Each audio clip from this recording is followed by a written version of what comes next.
कवि सामान्य को विशेष बनाने की तरफ अग्रसर नजर आते हैं।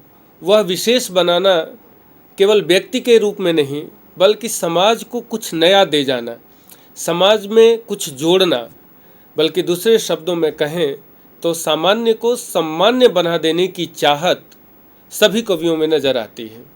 और इसका पता कवि सर्वेश्वर दयाल सक्सेना, जो बाद में सप्तक के कवि के रूप में सामने आते हैं, उनके उस सवाल से चलता है जिसमें उन्होंने अज्ञेय से पूछा था कि चुपचाप साधारण मनुष्य बनकर जीने में आपको क्या आपत्ति है, असाधारण होने के प्रति यह प्रेम क्यों है। उसके जवाब में अज्ञेय ने कहा था कि आज के मुखर युग में चुपचाप रहने से अधिक असाधारण और क्या होगा, पर यह बताइए कि कैसा भी बनकर जीना क्या साधारण जीना है। मैं जैसा जो हूँ वही होकर जीना चाहता हूँ, कुछ भी बनकर नहीं। इसी को आप आपत्ति मान ले तो यह आपकी इच्छा है।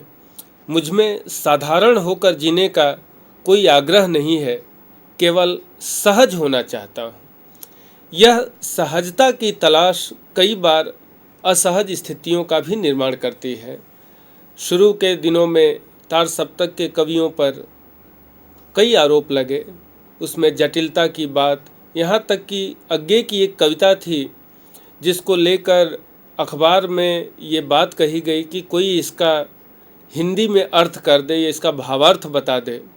और खुद तार सप्तक में अज्ञेय ने उस कविता को न केवल संकलित किया है, बल्कि उस कविता के एक पक्ष को पुनः एक शीर्षक के साथ उद्घाटित भी किया है। वह कविता है जैसा तुझे स्वीकार हो। इस कविता की पंक्तियां हैं, जैसा तुझे स्वीकार हो, डोलती डाली प्रकंपित पात, पाटल स्तंभ विलुलित, खिल गया है सुमन मृदुदल, बिखरते किंजल्क प्रमुदित, स्नात मधु से अंग रंजित, केसर अंजलि से स्तब्ध सौरभ है निवेदित, मलय मारुत और अब जैसे तुझे स्वीकार हो।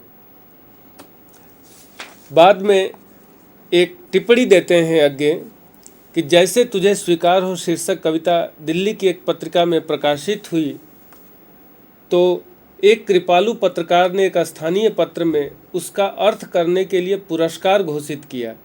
शर्त यह थी कि अर्थ ही किया जाए, व्याख्या न की जाए।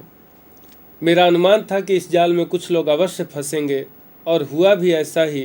कुछ उत्साही व्यक्तियों ने अर्थ करके भेजा और उत्तर पाया कि यह तो अर्थ नहीं, व्याख्या है।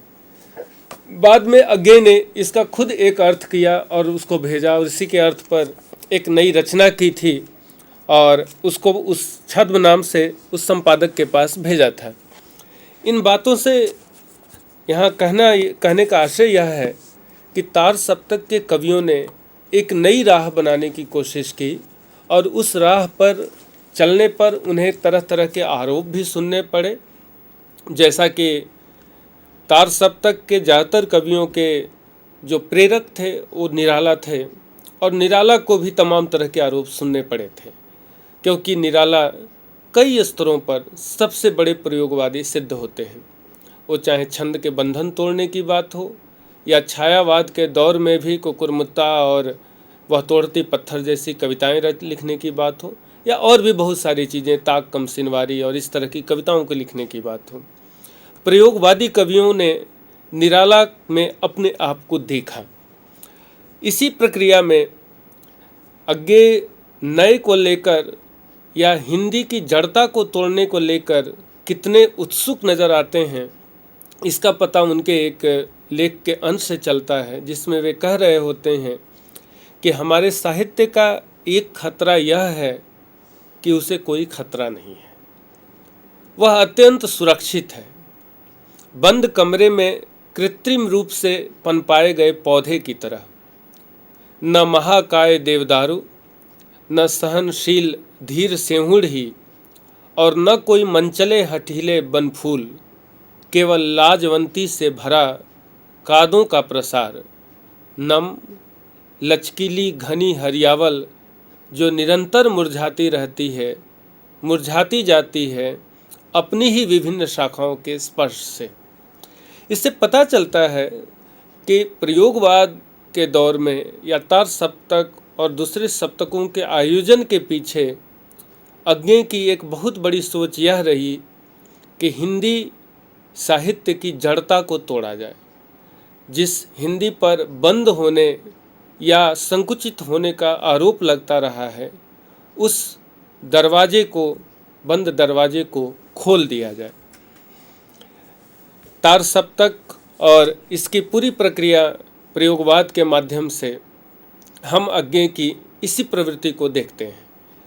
अज्ञे के समानांतर जितने भी दूसरे कवि रहे, चाहे वो मुक्तिबोध हों या रामविलास शर्मा हों या रामविलास शर्मा के अलावे नेमीचंद्र जैन हों, भारत भूषण अग्रवाल हों, इन सब लोगों ने कविता को लेकर, साहित्य को लेकर एक नई प्यास या कह लें कि नए राहों को खोजने की प्यास बार बार इनमें नज़र आती है। अज्ञे इसके केंद्रीय व्यक्तित्व थे, लेकिन ये बाकी के सारे कवि, मतलब 6 कवि जिनमें हम गिरजा कुमार माथुर और प्रभाकर माचवे, भारत भूषण अग्रवाल को भी जोड़ लें, इन सब लोगों ने इस बात का उल्लेख बार बार किया है। और इसका मतलब ये कतई नहीं था कि वे अज्ञे के मत से बहुत सहमत है।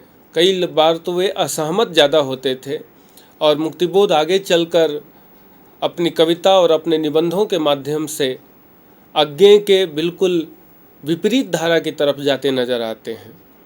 ये मार्क्सवाद से प्रभावित कवि प्रयोगवाद और प्रयोगवाद के कुछ ही समय के बाद जब दूसरा सप्तक का प्रकाशन होता है 1951 ईस्वी में, तो माना जाता है कि उसके प्रकाशन के साथ ही नई कविता का उदय होता है।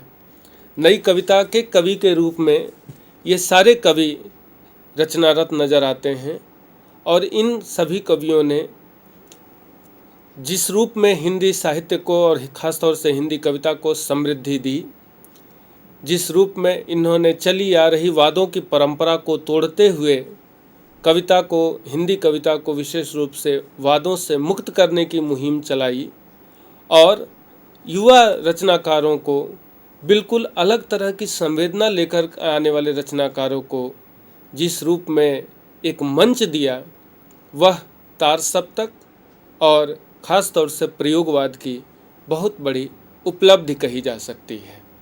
धन्यवाद।